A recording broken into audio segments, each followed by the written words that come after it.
Moon-Soo, the presidential candidate for South Korea's People Power Party, announced an ambitious political reform platform on May 22. At an emergency press conference held at party headquarters in Seoul, Kim pledged to reduce the number of National Assembly members by 10% and introduce a national recall system, aiming to curb entrenched political power and increase accountability. One of his headline promises includes generational renewal in governance. "We will ensure that over one-third of state council members are in their 40s or younger," he said. "It should be natural to see a prime minister in their 40s.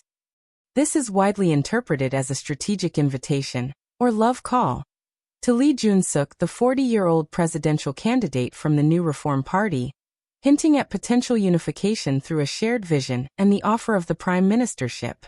Kim's reform blueprint spans 4 key sectors: politics, the National Assembly, the judiciary, and the National Election Commission.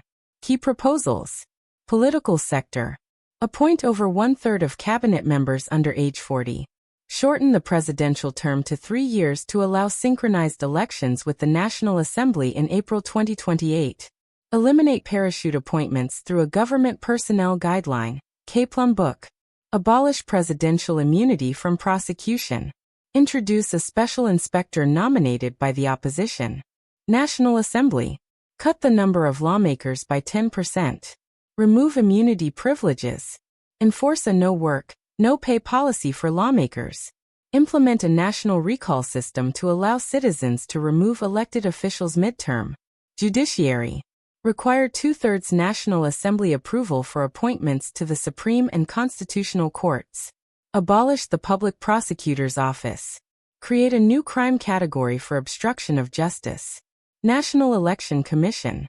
Establish an external audit and monitoring body. Ban judges from simultaneously holding election commission chair roles. Introduce reciprocal voting rights for foreigners. Kim emphasized that giving up imperial presidential powers is central to his platform, proposing to shorten his own term to enable reform. To establish a 4-year term, the president and lawmakers must be elected together, so I will yield my term to 3 years. This high-impact reform push is also seen as a counter to Democratic Party candidate Lee Jun-seok, who has framed his campaign around punishing authoritarian remnants and holds a commanding lead in the polls. Kim is seeking a merger with Lee Jun-seok to consolidate conservative votes and close the polling gap, currently over 10 percentage points when Kim runs alone. Combined with Lee Jun-seok's support, the race could fall within the margin of error. However, Lee remains reluctant. On the same day, he dismissed unification rumors, saying on social media that he had set up a call blocker to avoid political maneuvering. Despite his resistance, some within the People Power Party believe Lee could reconsider, especially as election day nears and strategic calculations take precedence. One party insider said, "Lee Jun-seok wants to do big politics. If the right conditions and justifications are presented, like advancing his goal of re-entering the People Power Party, unification talks could still move forward." However, there are also concerns that overt negotiation signals, such as Kim's prime minister in his 40s pitch and reported offers from pro-Yoon factions, could alienate Lee.